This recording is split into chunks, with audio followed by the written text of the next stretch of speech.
Hey, what's up guys? My name's Danny and today we're gonna talk about being new to YouTube. So you're a new tuber. It's your first maybe month or year on YouTube. You're putting out content, you're creating videos, and all of this is somewhat new and exciting, and that's great. That's great news, guys. I'm pumped for you. Way to put yourself out there. So there are some things I want to discuss regarding YouTube, because new tubers, or us new folks, I've only been on for about a year, we are up against a lot, let me tell you. So if you're just starting your channel, this is some stuff you need to watch. We are up against a lot. We're up against a lot in our head, we're up against a lot in the marketplace, and we're also up against a lot in creating and then also gaining equipment to create. To take yourself, who you are as a person, to videotape that and try to make it interesting, and then also to put that in front of people, that's a lot of risk. That's really setting yourself out there to be judged or praised, and that is not easy for the average person. For some of you, you guys might have been the class clown or the social butterfly who talked to everybody, and it's not so hard. But for a large majority of you, I'm assuming that it was pretty tough to get your first video and set that out there, and you're just praying and just, oh Lord, please, no one make fun of me, no one hate comment me, and that kind of thing. So cheers to taking risks. I'm sure we're all learning some new things as we begin this YouTube journey together, right? There are so many new things that I've learned. So many things about technology, so many things about people's attention span, and so many things about data and analytics. It has been tough to gain the capability to actually shoot a good video, to get good audio, to make sure my frame is just right. Make sure I'm moving my arms and making good eye contact and also speaking smoothly, and so it sounds good.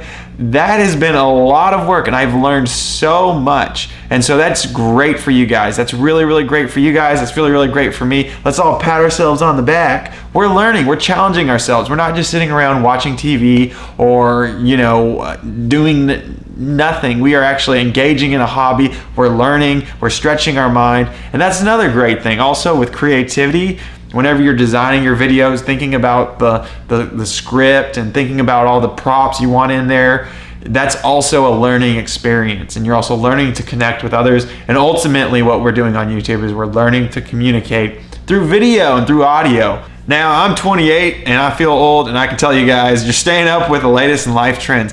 YouTube blew the world away. We never saw it coming.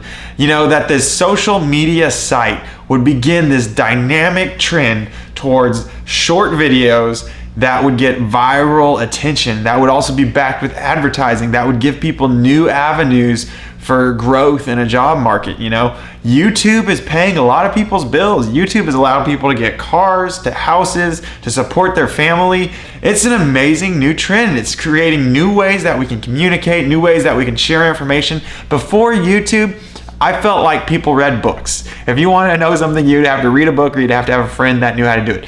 Then YouTube came along, and now you can learn anything you want to learn within the matter of minutes of searching and finding that great video that shows you what to do. That is so awesome, And this is the new trend. This is the new way of doing things. This is a new way of communicating. This is a new way of connecting, is social media, LinkedIn, Facebook, Instagram, Snapchat, all these different social media sites, and people are making a killing doing it. But in getting into YouTube and interacting with other creators and shooting your videos and communicating, you're also keeping up with the latest trends in technology and the way we're advancing as a civilization. Now, those were really great, and I'm sure we're all feeling amazing as YouTube creators, right? But there are some negatives with YouTube and with designing videos, and I'm sure that these negatives at times can get you depressed, can make you sad, can make people quit, and so many different things. And so it's really important whenever you grab that camera and decide you're going to be super famous and make millions of dollars with your videos, because we're all so very, very, very interesting, right?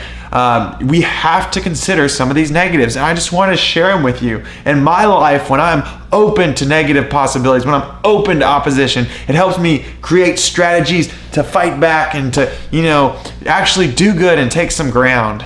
The first negative, and I'm going to tell you I thought this was pretty negative. It's not as easy as we thought it would be.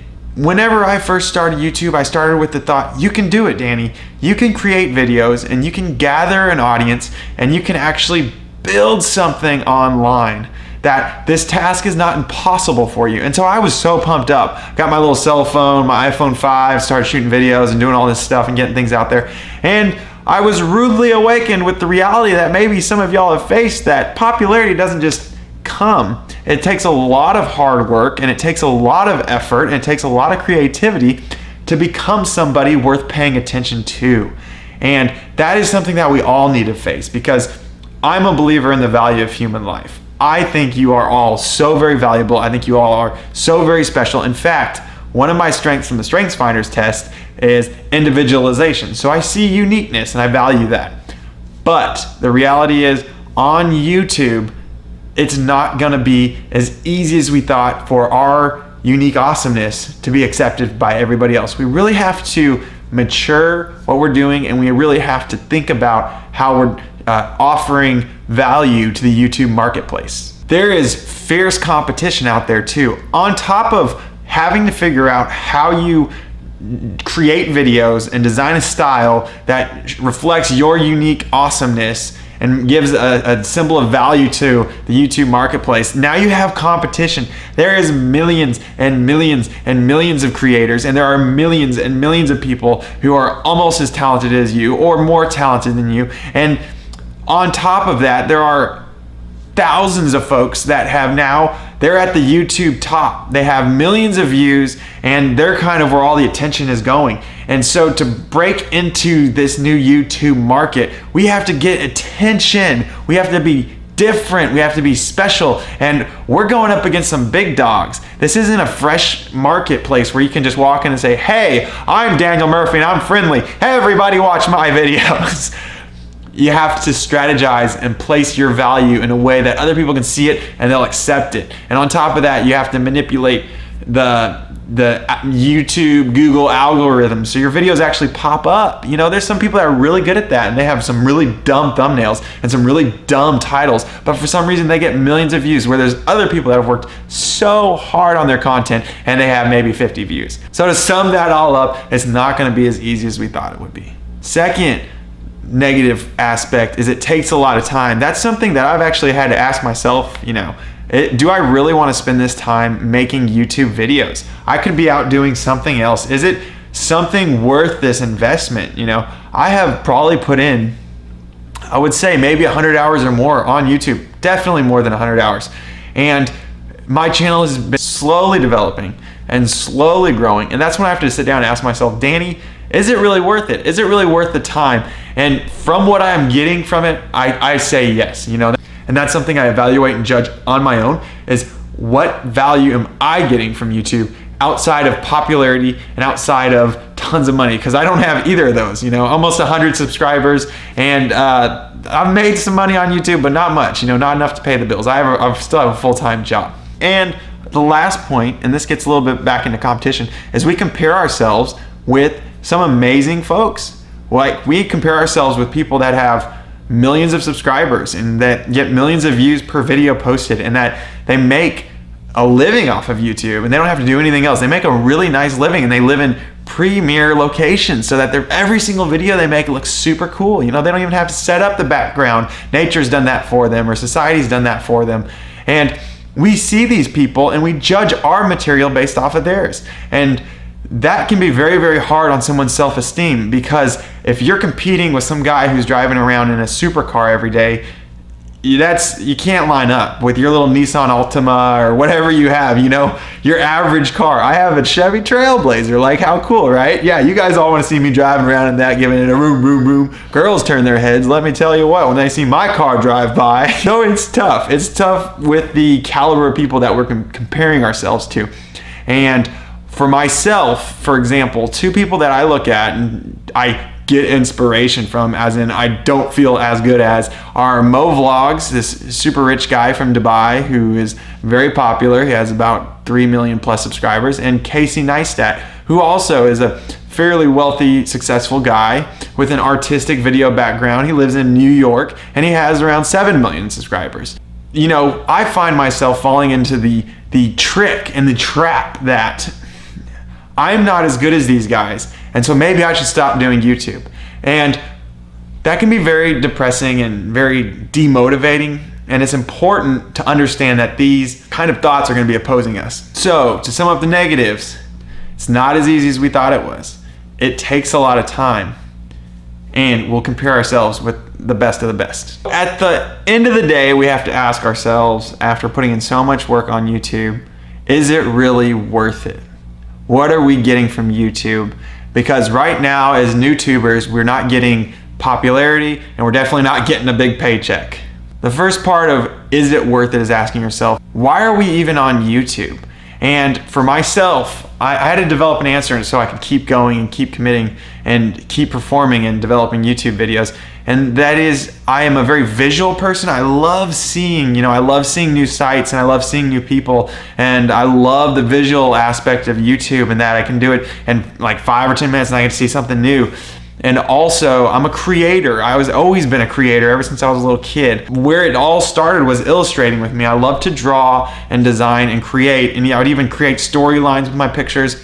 And so those are the two areas that I know that YouTube pays me back in. If I'm not ever successful or ever really well known, that at least I was able to get a great visual experience seeing other people's stuff and even playing around with my own. I'm a creator. It's in my DNA that I love to make things. So it doesn't really matter what I'm making, but as long as it's something that I enjoy to create, then I am happy. The next question you have to ask yourself, and is it worth it, is what is my channel's purpose? And that is something that I asked myself right off the bat. And after roughly about 10 months of creating videos, I've slowly began to align my channel with its actual purpose. For the first 10 months, it was just creating and comparing to others and replicating what others have done.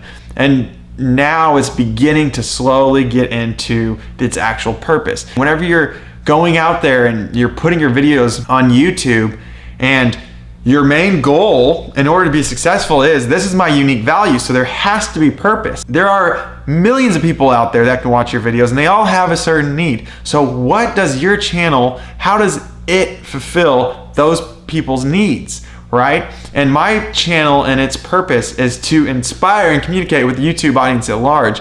And so I had the first part down. I was communicating. If you're just building videos, you're communicating and learning how to communicate and talk better. But I don't feel like I was inspiring. But now that I'm creating these YouTuber, new to YouTube, first time on YouTube videos, I feel like I'm finally maybe inspiring, telling you guys, hey, there's some good things, there's some bad things, but let's make sure it's worth it. Let's make sure you're not wasting your time, you're being the best that you can be.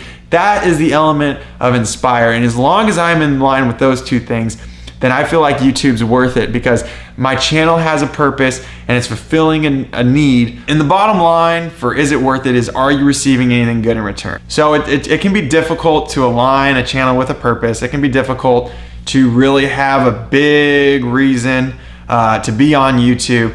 But in the end, as long as you're getting something out of it, you're laughing, you're enjoying yourself, you feel like you're doing something creative, that's really all that matters. For me, I'm learning. This is stretching me. And I think I was part of the generation before social media, like just barely. And so using social media, getting on all these apps and communicating through cameras and microphones, all that stuff is very new to me. And trying to present and all that, those are all areas that I can learn and grow in. And so I'm learning through YouTube. And even if I'm never successful and don't make tons and tons of money, at the end of the day, I can say, you know what, I learned. And through YouTube, I learned to present. I learned how to maybe look interesting and move my hands. And I learned how to speak and not go all the time. I learned to communicate clearly, and that's great. I learned to work a microphone. I learned to work a camera. I learned a little bit about technology, and I learned how to communicate with the young adults of this generation. And lastly for me, what I love the most about YouTube is the experience. So guys, that's my first video about being new to YouTube, being a YouTuber. I hope you found this encouraging. It is not easy to be a creator, especially an unfamous creator, but as long as you're getting something good out of it, as long as you're being realistic about the negative oppositions that you have to climb over, and as long as you feel like it's worth it, I say, hey, go get it. Go get some YouTube. Be a positive influence. Make somebody laugh. Show somebody something cool. Teach somebody something. Use this new technology to enrich your life.